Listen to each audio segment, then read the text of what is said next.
Hello and welcome. Today is the 31st day of March 2017. My name is Derek. Welcome. It's the final day of the month, but I'll go over some of the monthly charts and such after the real conclusion of such, or tonight or tomorrow. As far as this daily chart is concerned on silver, it's just going sideways, but within this video I'm going to talk a bit about silver and Bitcoin, but there's not much to really go over. So I'm going to use this opportunity to talk about a gambling story regarding a disciplined currency bankroll management. But apparently as well, the ad revenues have been an interesting situation, and just for people whom are interested, they say that the revenues have gone way down. Everyone is losing big, and for myself, this was by design occurring in February. I wanted to see what would happen if I played around with the settings to see really what kind of reduction would take place, and I found out. Then I put it back to where it was, and well, my revenues have stayed the same, but I've already went through the hit as far as revenue was concerned, because in 2010 I had a decent amount. Silver was going really high and my revenues were going higher. Then it crashed, so I took a big hit here. And then I took a big hit in here and a big hit in here. I took some time off in here. And so quite frankly, myself, I have already taken the advertising hit as it is. But, you know, I kept doing the videos because they're fun to do. And it was not even close to the reason why I started doing these videos or why I continue to do them. But anyway, with that being stated, I just wanted to state that not everyone has been affected immediately with it within the chart. So this is 4 days of going sideways. Each day was a high or low until today. And each day so far has pretty much been barely extending the highs, but it's just this sideways indecision type of movement, which usually leads to the path of least resistance. But what is that? Because after this sustained downtrend and uptrend that has had this correctionary phase, this is just trying to regain the bullish mechanism that maybe it's more probable to break to the upside because of this rising 18 average. But either way, where's it going to go if it breaks resistance or support? And resistance, the first level would be the previous high in at 1854, and breaking support, I think I'm going to have first immediate support in at about 1787, and then breaking down below that in at around 1747. Let's move on to the BTC Bitcoin chart, also showing a sideways range for the last 4 trading days as well. It's within this 18 average band, and I've talked a lot about this, so let's just go over the numbers here because that's really, to me, what's important. And within this last key range of 891 and 1118, then I see that 972 and 1025 are the key areas, and well, 972 hasn't even been touched. And 1025 is really where it's stabilizing from this point. So it does look as if it might have the momentum to get above this key point. But once you can see that it's breaking around here, the next target is the previous high, which is 1118. That's where we'd be looking for the next key point. Breaking above that, there is 1286 as far as an upside target level, which matches where a lot of this trading took place.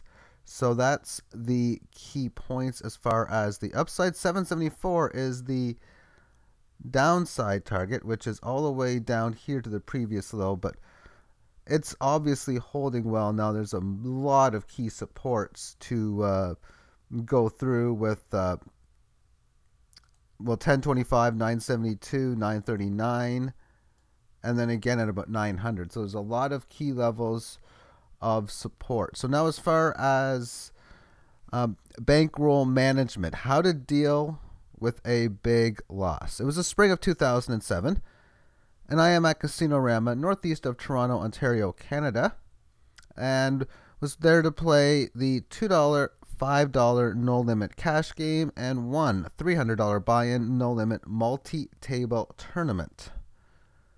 This was fun, and I spent many hours and days in such a small poker room with only about 12 or 14 tables. It was fun and profitable. There was one guy one time I could swear was Greg Raymer. It was not, but it sure as heck looked like him, and talked a little like him as well, who once said to me that these are high stakes, mainly to be careful with my playing, or he thought maybe I was just fooling around because I was a very aggressive yet calculated player.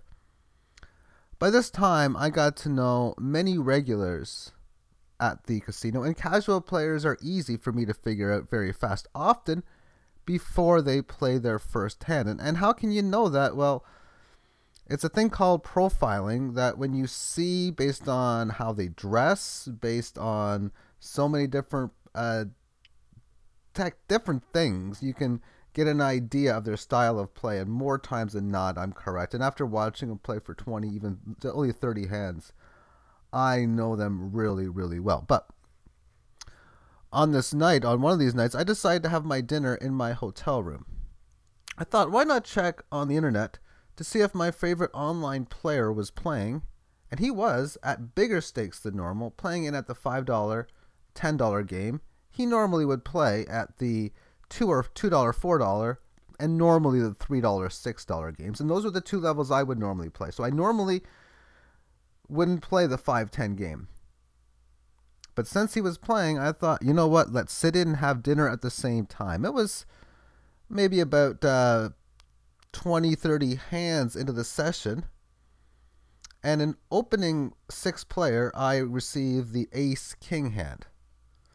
And when I get ace-king on a 6-handed table, in first position, around 1% of the time I will call, and about 99% of the time I will raise. But this is the 1% because the person sitting to my right in the big blind, my target, the person I was searching for and playing, has been making many raises almost every single hand, massive amounts. Person beside me folded. The dealer position called the 10-bet. The small blind folded, and the target raised to 140, which is basically what I was expecting. I re-raise all in, and this player calls. Once I see that, I'm like, oh shit, he's got aces or she's got aces. And I pretty much knew it. So this player had ace. Of course, this player was calling with Jack 10. And congratulations to this player winning $2,000. And I'm at about $1,000. That was a pretty significant size of my bankroll. After that hand, I go back to the casino and now decide to play the $1, $2 game over the $2 5, as my bankroll took almost, well, it's actually about a 4% hit in one hand, which is quite aggressively bad. Yet the bankroll on the site, bankroll at the live table, and the site was where I played, the hotel that I stayed at, the food and the transportation costs were all played by that loose wild player. And he would play 5, 6, 7 different strategies, well, 4 or 5 different strategies. One of them was that raise big like that, and one of them was just raise minimum and then bet big on the flop. They were all fun to play him against because, quite frankly, I made thousands off of him.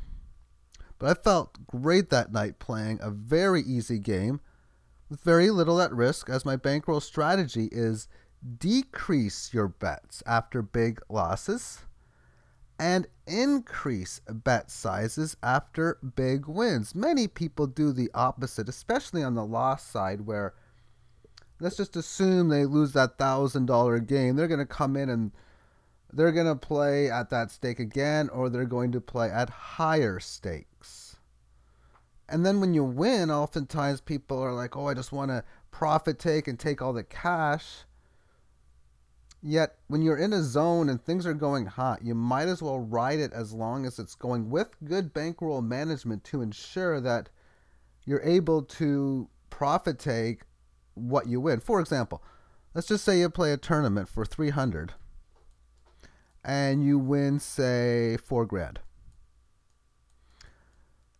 An idea here might be to maybe you want to venture to a higher cash game.